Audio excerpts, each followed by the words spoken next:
그들이 모였을 때에 예수께 여쭈어 이르되 주께서 이스라엘 나라를 회복하심이 이때니까 하니 이르시되 때와 시기는 아버지께서 자기의 권한에 두셨으니 너희가 알 바 아니요 오직 성령이 너희에게 임하시면 너희가 권능을 받고 예루살렘과 온 유대와 사마리아와 땅끝까지 이르러 내 증인이 되리라 하시니라. 아멘. 오늘은 사도행전 1장 6절에서 8절을 가지고 땅끝까지 이르러 온 증인들이라는 제목으로 함께 은혜를 나눠보도록 하겠습니다. 예수님의 제자들의 마음속 깊이 있었던 것은 주님께서 언제쯤 자신의 왕국을 세울 것인가, 주님께서 언제쯤 자신의 왕국을 세울 것인가 라는 그러한 생각이 마음속 깊이 있었습니다. 그래서 그들은 늘 누가 더 큰 사람인가 라는 것으로 서로 다투었습니다. 그런데 어느 날 야고보와 요한의 어머니가 예수님께서 나와서 내 두 아들 중에서 한 사람은 주님의 오른편에, 한 사람은 주님의 왼편에 앉게 해주십시오 라고 그에게 간청을 합니다. 그러자 다른 모든 제자들이 어떤 마음이 들었을 것 같아요? 질투가 가슴속에서 치밀어 올랐습니다. 나도 높은 자리에 앉고 싶은데 왜 쟤네들만 높은 자리를 앉게 해달라고 하는 거지? 이러면서 그런 질투가 올라왔습니다. 하지만 예수님께서 십자가에 돌아가셨을 때에 이러한 희망이 물거품처럼 사라지고 말았습니다. 그런데 놀랍게도 3일이 지난 후에 예수님께서 다시 살아나셔서 제자들에게 나타나셨습니다. 그리고 확실한 많은 증거로 친히 보여주셨고 또 40일 동안 그들에게 보이시면서 하나님의 나라 일을 나타내 주셨습니다. 40일 동안 제자들에게 나타나셔서 하나님의 나라 일을 말씀하실 때에 제자들이 잃어버렸던 희망이 다시 올라오기 시작했습니다.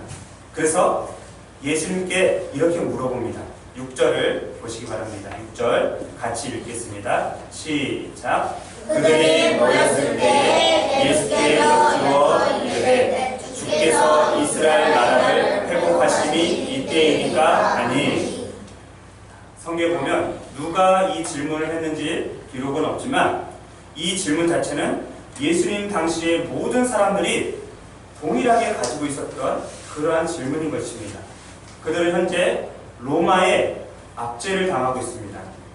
그리고 구약 성경에 기록되어 있던 메시아가 오시면 자기들을 로마의 압제에서 해방시켜주고 이스라엘이 회복될 것이라는 것을 기대하고 있었던 것입니다. 그래서 전통적인 관점에서 보면 메시아는 이스라엘을 로마에서 해방시켜줄 정치적인 메시아로 그렇게 사람들은 생각을 하고 있었던 것입니다. 그 메시아가 로마를 완전히 멸망시키고 이스라엘을 회복시켜 줄 것입니다. 다른 모든 사람들과 마찬가지로 제자들도 그렇게 기대를 했고 죽었다가 다시 부활하신 예수님께 그렇게 물어본 것입니다. 주께서 이스라엘 나라를 회복하심이 이때니까. 그런데 예수님께서 공생의 3년 동안 그렇게 말씀을 전했을 때에 바리새인과 서기관들도 또 똑같이 물어본 것을 우리가 기억을 하게 되는데 바리새인들이 이렇게 예수님께 물어봅니다. 하나님의 나라가 어느 때에 임합니까? 이렇게 물어보았습니다. 그러자 예수님께서 하나님의 나라는 볼 수 있게 임하는 것이 아니요 또 저기 있다 여기 있다 라고 하는 것이 아니라 바로 너희 안에 있느니라, 너희 마음속에 있느니라 라고 주님께서 말씀을 하셨습니다. 이와 같이 예수님의 제자들이건 바리새인이건 아니면 다른 사람들이든지 간에 이스라엘 사람들이라면 누구라도 그들의 마음속에 품고 있는 질문은 다 똑같다라는 것입니다. 주님께서 이스라엘 나라를 회복할 때가 언제입니까? 마치 우리 대한민국이 일제감정기 때 일본에게 압제를 당했죠. 기억나세요? 그런 날이 있었어요. 아주 오래전에. 그때 모든 사람들은 이구동성으로 우리나라가 언제쯤 해방되는 겁니까? 라고 그렇게 말을 한 것과 똑같은 겁니다.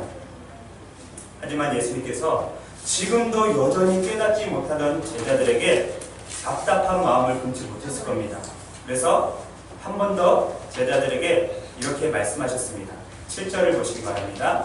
7절 제가 읽겠습니다. 이르시되 때와 시기는 아버지께서 자기의 권한에 두셨으니 너희가 알 바 아니요. 이 때와 시기에 관해서는 예수님께서 이미 제자들에게 가르쳐 주신 적이 있었습니다.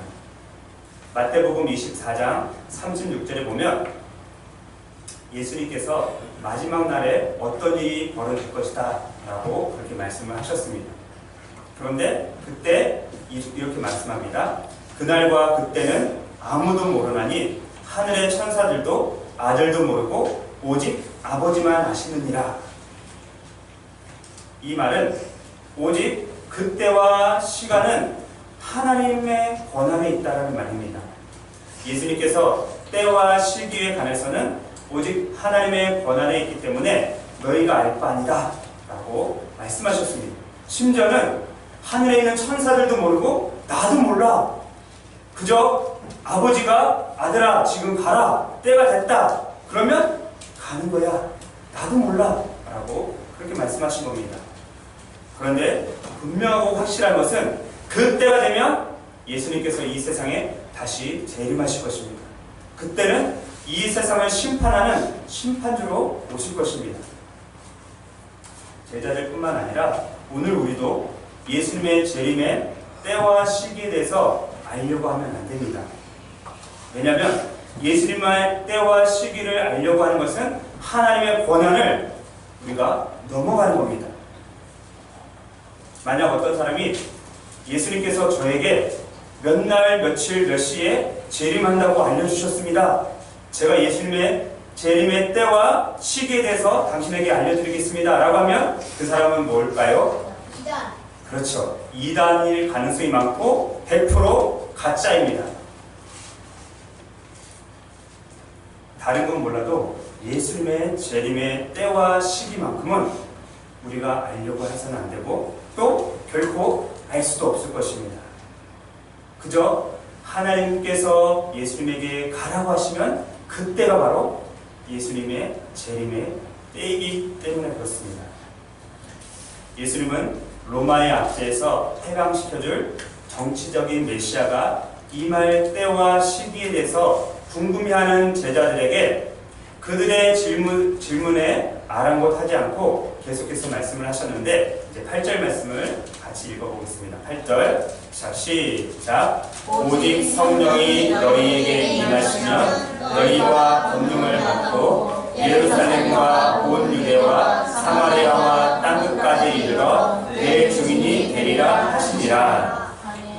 이 말씀은 예수님께서 이 세상에 계실 때 마지막으로 하신 말씀입니다. 그리고 최고의 명령입니다. 뿐만 아니라 사도행전 전체를 한 문장으로 요약한 것과도 같은 것입니다. 많은 그리스도인들은 다른 구절은 못 외워도 이 구절은 외우고 있는 사람들이 많이 있습니다. 그리고 어쩌면 성경 전체 구절 중에서 저는 가장 중요한 구절 중에 하나라고 그렇게 생각을 합니다. 그런데 이 8절 말씀을 자세히 읽어보시면 순서가 있는 것을 우리가 발견을 합니다. 첫 번째는 뭐죠? 가장 우선돼야 될 게 뭐죠? 8절에 뭘까요? 그렇죠. 성령의 권능을 받는 겁니다. 다른 말로 하면 성령의 충만을 받는 겁니다. 성령의 충만을 받지 못하면 이제 다음 단계로 넘어가지 못합니다. 다음 순서로 갈 수가 없습니다. 그래서 예수님은 제자들에게 4절 5절에 보면 예루살렘을 떠나지 말고 내게서 들은 바 아버지께서 약속하신 것을 기다리라. 요한은 물로 세례를 베풀었으나 너희는 몇 날이 못되어 성령으로 세례를 받으리라 라고 그렇게 말씀하셨습니다. 예수님께서 부활하시고 40일 동안 제자들과 함께 있은 다음에 하늘로 올라가셨습니다. 하늘로 올라가시면서 하신 말씀이 이 말씀이고, 그리고 열흘 동안 제자들이 120명의 사람들과 함께 마가요한의 다락방에 머물러 있었습니다. 거기 왜 머물러 있었을까요? 성령의 세례를 받기 위해서. 그래요. 마가요한의 다락방에 120명의 사람들이 모여 있었는데 마음을 같이 하면서 이렇게 기도를 했을 겁니다. 하나님 아버지, 주님께서 약속하셨던 성령의 권능을 우리에게 임하게 해주십시오. 성령의 충만함을 받게 해주십시오. 성령님, 우리에게 권능으로 임하여 주십시오. 그렇게 기도를 했을 것입니다. 이렇게 끝까지 인내하고 힘써 간절히 기도하자 드디어 성령님께서 오순절 날에 임하십니다. 그날에 하늘로부터 급하고 강한 바람 소리 같은 것이 들렸습니다. 그리고 그 소리가 이 예배당 같은 온 집안에 가득 찼습니다. 그리고 불이 혀처럼 갈라지는 것이 각 사람 머리 위에 보였다라고 그렇게 기록을 합니다. 그리고 그때부터 모든 사람이 성령의 충만을 받게 된 것입니다. 성령님은 어떤 분일까요? 성령님은 어떤 분일까요? 누가 얘기했네? 성령님은 하나님이세요. 삼위일체 하나님 중에 삼위에 해당하시는 하나님이십니다. 성령님은 우리가 돈을 주고 살 수 있는 분이 아닙니다. 성령님은 어떤 물건이 아닙니다. 옛날에 어떤 부흥사들은 성령 나간다, 문 닫아라! 그렇게 얘기하기도 했고, 성령 받아라! 이렇게 하기도 하고, 죄송합니다. 성령 받아라! 이렇게 하기도 했고, 성령님은 인격을 가지신 하나님이십니다.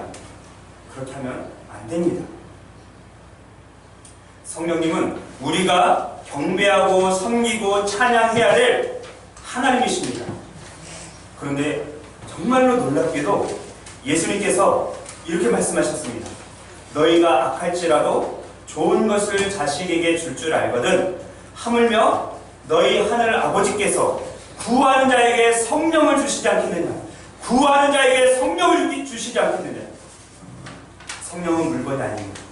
성령은 하나님이시지만 아버지께 성령을 구하면 하나님께서 우리에게 성령님을 선물로 주시겠다고 약속을 하셨습니다. 그래서 제자들은 끝까지 인내하고 힘써 간구하면서 성령의 충만함을 선물로 받게 된 것입니다. 이와 같이 제자들에게 성령의 충만함이 반드시 선행되어야만 합니다. 성령의 충만함을 받은 제자들은 이제 다음 단계로 넘어갈 수 있었는데, 다음 단계는 복음의 증인이 되는 것입니다. 그런데 또 8절 말씀을 읽어보면 복음의 증인이 되는 것도 또 순서가 있습니다. 자, 8절 잘 보세요. 어떤 순서로 되어 있죠? 이제 성령의 권능을 받았어요. 성령의 충만함을 받았어요. 그 다음 또 어떤 순서가 있죠? 예루살렘과 그래요. 예루살렘, 유대, 사마리아와 땅끝, 이런 순서가 있습니다. 성령의 충만함을 받은 제자들은 먼저 예루살렘에서 복음을 전했습니다. 예루살렘은 이스라엘의 수도입니다. 그리고 거기에는 예수님 당시에는 이스라엘 사람들밖에 살지 않았습니다. 그리고 그 다음은 온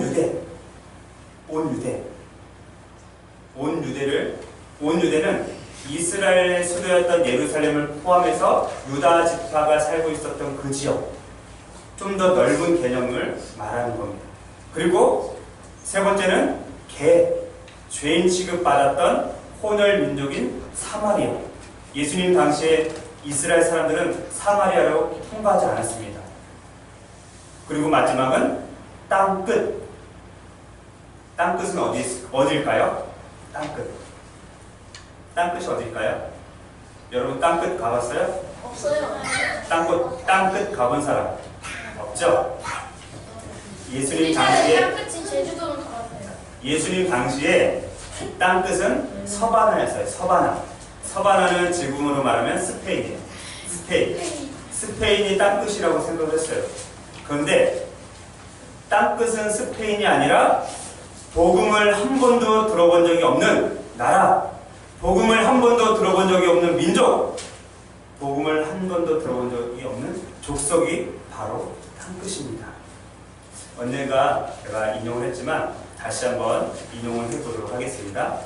오순절날 성령 충만함을 받은 제자들이 예루살렘과 온 유대와 사마리아와 땅끝까지 이르러 예수님의 증인이 되었습니다. 증인이라는 말은 헬라 말로 마르투스라고 합니다. 마르투스. 그런데 이 마르투스는 또 다른 뜻이 있어요. 뭐냐면 순교자. 즉 증인은 순교자라는 뜻이에요. 예수님의 12명의 제자들은 모두 다 복음의 증인으로 살다가 모두 다 하나같이 순교를 했습니다. 교회사를 통해서 내려온 한 전승에 의하면 예수님의 제자였던 베드로, 제가 순서대로 예수님의 제자들 순서대로 얘기할게요. 베드로는 로마에서 복음을 전하다가 십자가에 못 박혀 죽었는데 죽기 전에 나는 우리 주님처럼 똑바로 십자가에 죽을 수 없습니다. 나를 거꾸로 매달아 주십시오. 그래서 거꾸로 십자가에 못 박혀 죽었다고 전승에 알려져 있고요. 그 자리에 지금 로마 베드로 성당이 서 있다고 말하고 있습니다. 그리고 안드레는 그리스에서 복음을 전하다가 X자형 십자가에 못 박혀 죽었어요. 그래서 X자형 십자가를 보통 안드레 십자가라고 말을 합니다. 그리고 X자 십자가에 매달린 채 안 죽자 창으로 찔러서 죽였습니다. 야고보는 예수님의 제자들 중에 가장 첫 번째로 순교를 했는데 예루살렘에서 헤롯 아그리빠에 의해서 최초로 목배일 참수형을 당했습니다. 그리고 요한, 우리가 잘 아는 사도 요한은 유일하게 죽임을 당하지 않았다고 했죠. 근데 사도 요한도 죽을 뻔했어요. 어떻게 죽을 뻔했다고 그랬죠? 기억나세요? 목을 잘랐는데 안 죽고 잘리지가 않았고 네. 끓는 기운가 봐요. 그래요. 참수형 목을 딱 쳤는데 안 죽었어요. 목이 안 잘렸어. 그래서 형제가 야, 안 되겠다. 기름가마에 집어넣어. 그래서 살아있는 채로 기름가마에 집어넣었는데 기름가마에서 안 죽고 기어 나왔어요. 안 죽었어요. 근데 여러분 이 세상에서 가장 힘든 게 뭔지 아세요? 화상 입는 거예요. 화상 입으면 평생토록 고생을 해요. 끓는 기름가마니에 집어넣는데 안 죽고 나왔어요. 그러면 그 몸이 온전하겠어요? 아마 치킨처럼 됐어요. 차라리 죽는 게 더 나아요. 그렇죠. 차라리 죽는 게 더 나았을지도 몰라요. 근데 안 죽어서 밤모섬에 유배를 보내서 거기서 98세 정도까지 살다가 자연사했다고 말씀드렸죠. 그리고 빌립은 소아시아에서 십자가에 매달린 채 돌에 맞아 죽었습니다. 그리고 바돌로메는 아르메니아에서 산채로 피부가 벗겨지는, 살아있는 사람을 칼로 껍질을 벗기는 거예요. 산채로 피부가 벗겨지는 그러한 형을 당했고요. 또 도마는 인도에서 창에 찔려서 죽임을 당했고, 마태는 에티오피아에서 칼에 찔려 죽임을 당했고, 알페오의 아들 야고보는 예루살렘에 있는 한 탑 꼭대기에서 던져졌어요. 그리고 안 죽어서 돌에 맞아 죽어서 순교를 했습니다. 그리고 보니까 돌에 맞았는데 또 안 죽어요. 그래서 몽둥이를 쳤어요. 그런데도 안 죽어. 야, 톱 갖고 와. 그래서 톱으로 살아있는 사람을 쓸어서 죽였다라고 전승에 전해집니다. 그리고 다데오는 메소포타미아에서 화살에 맞아 죽었고, 가나안 시몬은 페르시아에서 폭도들에 의해서 죽임을 당했고, 가룟 유다 대신에 12명의 제자로 뽑힌 마띠아는 예루살렘에서 돌에 맞았는데 안 죽어서 또 참수형을 당했다고 전해집니다. 이처럼 예수님의 12명의 제자들은 성령의 충만을 받은 다음에 땅끝까지 이르러 증인된 삶을 살았는데 그 증인된 삶은 순교로 나타났다는 것을 우리가 보게 됩니다. 어느 선교사님께서 했던 말씀이 기억이 납니다. 이 선교사님은 러시아와 가장 근접해 있는 중국, 그러니까 이쪽은 러시아고 이쪽은 중국이에요. 중국으로 파송을 받았는데 어느 날 러시아와 가장 근접해 있는 국경지대까지 갔어요. 그러니까 러시아와 중국 사이 국경이 있을 거 아니에요? 그 국경지대에 팻말이 하나 서 있었답니다. 가까이 가서 그 팻말을 딱 보니까 이곳이 바로 땅끝이다 라고 그렇게 써 있답니다. 이곳이 바로 땅끝이다. 팻말을 보는 순간 그 순간 선교사님은 충격을 받았다고 합니다. 왜냐하면 예수님께서 말씀하신 대로 이 천국 복음이 모든 민족에게 증언되기 위하여 온 세상에 전파되리니 그제야 끝이 오리라. 그제야 끝이 오리라. 오늘 우리도 마찬가지입니다. 우리가 땅끝까지 이르러 예수님의 증인이 되려고 한다면 반드시 성령의 충만함을 받아야만 합니다. 우리가 성령의 충만함을 받지 못하면 땅끝은 고사하고 교회 밖으로 한 발짝도 못 나갈 겁니다. 교회 안에서는 신나게 찬양하고 박수치면서 찬양하고 말씀을 들으면서 아멘! 할렐루야!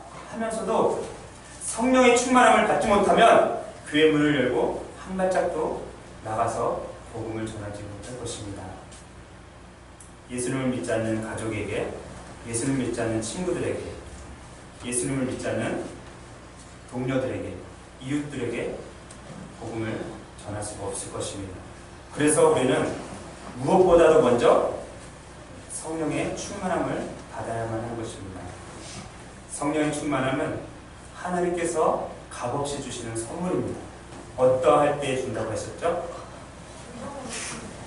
간절히 간구할 때, 믿음으로 기도할 때, 끈질기게 인내하면서 기도할 때 하나님께서 우리에게 성령을 선물로 부어 주실 것이라고 약속을 하셨습니다.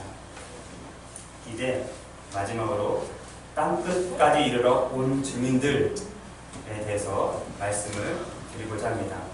과거 우리나라 사람들에게 있어서, 우리 대한민국 사람들에게 있어서 땅끝이 어디였을까요? 옛날에 아프리카, 미국과 브라질이 있는 아메리카, 그리고 유럽, 이런 곳이 우리 대한민국 사람들에게는 땅끝이었습니다. 그러면 반대로 유럽과 미국에 있는 사람들에게 땅끝은 어디일까요? 그렇죠. 미국과 유럽에 있는 사람들에게 땅끝은 바로 아시아 사람들입니다. 중국, 일본, 그리고 중국의 변방, 아무도 알아주지 않는 끄트머리에 붙어있는 조선, 이런 데가 땅끝이었습니다.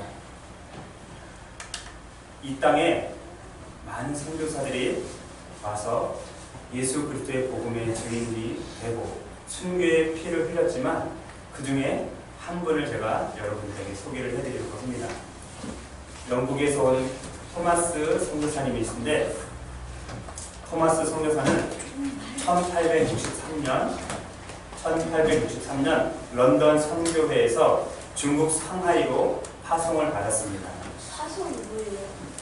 만약에 민재가 인도로 선교사로 나간다 그러면 우리 생명빛 교회에서 너한테 기도를 해주고 안수를 해주고 보내는 거야. 이게 파송이야. 근데 파송을 받았는데 1년 만에 큰 아픔을 겪게 됩니다. 뭐냐면 그의 아내가 병으로 죽게 됩니다. 근데 그것만 그런 게 아니라 아내의 뱃속에 아기도 있었어요. 아내도 죽고 아기도 1년 만에 유산을 하고 죽습니다. 그런데 아내가 세상을 떠날 때 이 토마스 선교사님이 그 자리에 없었어요. 왜냐하면 그 선교사님은 중국에 고향에서부터 영국에서부터 알고 지냈던 어떤 선교사님의 초청으로 중국의 내지 아주 멀리까지 들어가 있었어요. 선교사님 아내는 해변가 가까운 지역에 있었고요. 그래서 결국은 토마스 선교사님이 아내와 태속의 아이가 죽는 것을 보지 못했습니다.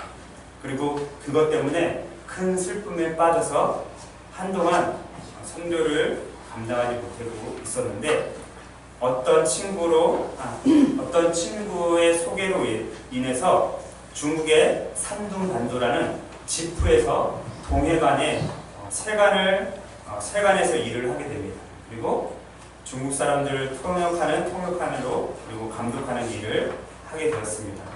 그곳에서 중국인들에게 전도를 하고 친구와 함께 번갈아 가면서 중국인들에게 설교를 하고 또 주일날은 영국인 교회에서 목사로 일을 하게 되었습니다. 그러던 어느 날 조선에서 온 한 사람을 만나게 되는데 천주 교인이었던 김좌평과 최선희를 만나게 됩니다.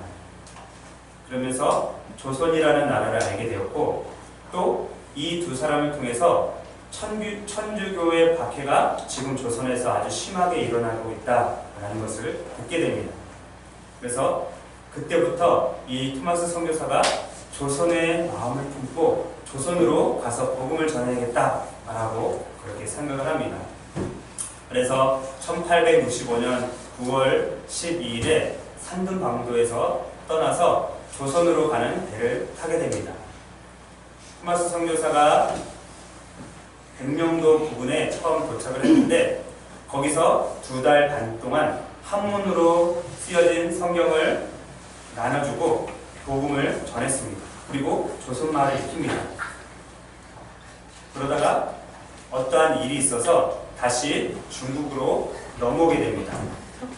중국에 넘어왔을 때 평양에서 온 박가성을 가진 상인을 만나게 되는데 그 박가성을 가진 상인이 토마스 선교사에게 이렇게 얘기합니다. 야소교 책이 매우 좋소이다.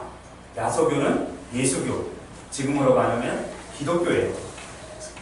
평양에서 온 상인이 야소교 책이 매우 좋소이다 라고 토마스 선교사한테 얘기를 했다고 합니다.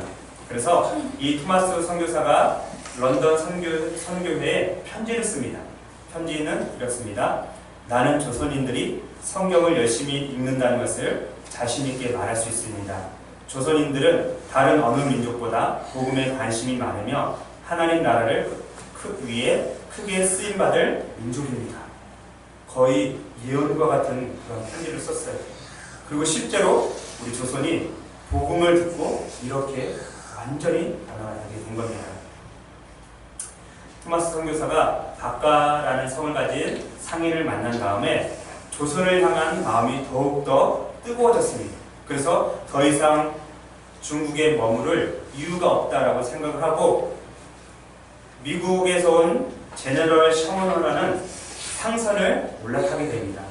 제너럴 셔먼호의 상선에 올라타서 통역관으로 또 사역을 하게 됩니다. 이제 그 배가 평양에 있는 대동강까지 오게 됩니다. 그리고 그 제너럴 셔먼호는 군함 같은 배였어요. 그러니까 대포도 있고 여러 가지가 있었던 거죠. 우리나라 당시는 소총이 전부였는데 대포를 쏘면서 무역을 하자라고 하니까 처음에는 조선이 조금 힘들었습니다. 그러다가 그 제너럴 셔먼호가 물이 빠지면서 대동강에 걸려버린 겁니다. 그래서 거기에 불화살을 쏘고 또 작은 배에다가 불을 붙여서 조선 군인들이 셔먼호를 완전히 태워버리게 됩니다. 그 셔먼호에 불이 타고 있을 때에도 이 토마스 선교사는 야소! 야소! 외치면서 복음을 전합니다. 야소는 예수라는 뜻입니다. 야소! 야소! 배가 불이 활활 타자 이제 가지고 있던 성경 한 권을 가지고 강물로 뛰어듭니다. 그리고 극적으로 강물 밖으로 탈출해서 나왔는데 한 조선 군인에게 자기가 가지고 나온 성경을 주다가 그 군인이 성경을 안 받고 칼로 찔러서 이 토마스 선교사를 죽입니다. 그리고 토마스 선교사가 그 자리에서 쓰러지고 순교를 했는데 그때가 바로 1866년 9월. 토마스 선교사 나이가 27살. 27살의 꽃다운 젊은 선교사가 대한민국의 땅끝인 조선에 복음을 전하러 온 증인이 됐다가 결국 제대로 복음도 못 전해보고 순교의 피를 흘리게 된 것입니다. 이제 한 15분짜리 영상인데 토마스 선교사님을 파송한 교회 영상만 제가 편집을 했습니다. 지금으로부터 약 17년 전에 찍은 영상이에요. 그때 토마스 선교사님을 보낸 지가 140년 됐다고 했죠. 지금 한 20년 정도 가까이 지났으니까 거의 한 160년 전에 토마스 선교사님을 파송을 했는데 지금은 저 두 분밖에 없어요. 그러니까 17년 전에 두 분밖에 없었으니까 아마 지금쯤은 두 분 중에 한 분은 돌아가지 않으셨을까. 그리고 저 한호고 교회는 팔렸던지 무너졌던지 둘 중에 하나로 바뀌었을 겁니다.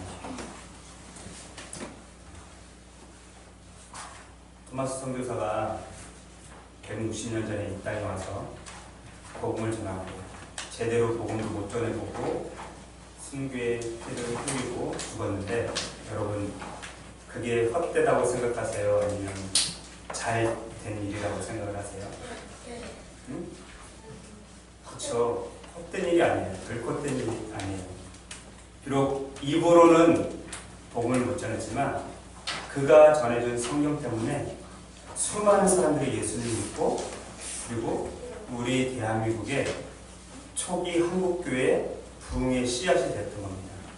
부흥의 불씨가 됐던 겁니다. 그리고 너무나도 가슴이 아픈 건 저렇게 선교사들을 많이 파송했던 영국이 지금은 하나님을 제대로 믿을 수 없는 나라가 됐습니다. 길거리에서 예수님 믿으세요, 예수님 믿고 천국 가세요 그러면 경찰이 와서 잡아갑니다. 진짜로 길거리에서 전도하면 경찰이 와서 잡아가요. 혐오 표현을 했다고. 예수님 믿으세요가 혐오 표현이에요? 예수 믿고 천국 가서가 혐오 표현이에요? 근데 더 웃긴 건 이슬람교가 포교하면 안 잡아가요. 지금 미국, 영국은 기독교 국가가 아닙니다. 너무나 가슴이 아파요. 그리고 수많은 교회들이 이슬람교에 팔려서 이슬람교 사원으로 바뀌고 있고 그리고 술집으로 바뀌고 디스코텍으로 바뀌고 있어요. 이슬람교들은 의도적으로 교회 건물을 사서 건물을 안 부십니다. 그리고 십자가만 딱 떼고 초승달을 달아놔요. 우리가 교회를 접수했다. 그리고 어떤 교회는 술집으로 바뀌었는데 교회 이름이 더 처치예요. 처치가 뭐예요? 교회라는 뜻이거든요. 술집인데 이름을 더 처치라고 해요. 그건 신성 모독이죠. 한국교회는 안 그럴 것 같아요. 한국교회도 멀지 않았습니다. 우리가 깨어있지 않으면, 기도하지 않으면, 말씀에 똑바로 서 있지 않으면 어쩌면 영국교회보다 더 빨리 그런 일이 벌어질 거예요. 우리 대한민국은 복음이 들어온 지 160년밖에 안 됐어요. 영국은 2000년이나 됐어요. 무너진 지 얼마 안 됐어요. 1800, 1900년을 버텼어요. 근데 우리는 160년밖에 안 됐는데 어쩌면 200년도 못 버틸 거예요. 이제 말씀을 맺도록 하겠습니다. 땅끝까지 이르러 온 증인들, 젊음과 가정과 자기들의 모든 것을 포기하고 이 땅에 왔습니다. 그들은 오직 성령의 충만함을 받았기 때문에 예수님의 명령을 끝까지 감당하기 위해서 왔습니다. 이제 우리 차례입니다. 여러분들이 성령의 충만함을 받아서 다시 땅끝으로 나가야 됩니다. 우리가 생각하는 땅끝이 어디죠? 미쿡, 브라질, 아르헨티나. 진짜 땅끝이에요. 우리 지구 반대편입니다. 근데 영국도 우리는 땅끝입니다. 이제 우리가 영국에 복음을 전해줘야 되겠어요. 여러분들 중에서 선교사가 나와서 우리 교회를 통해서 파송을 받고 영국에 복음을 다시 전하러 들어갈 수 있는 그런 사람이 됐으면 좋겠습니다. 순교를 각오해야 돼요. 복음을 전하는 것은 결코 쉬운 일이 아닙니다. 그러나 성령의 충만함을 받으면 얼마든지 가능합니다. 가서 죽어도 그게 헛된 죽음이 아니라 그 순교의 씨앗, 그 순교의 피가 교회의 씨앗이 된 겁니다. 여러분들이 정말 복음을 들고 땅끝까지 이르러 증인되는 그런 은혜를 간절히 바라겠습니다. 기도하겠습니다.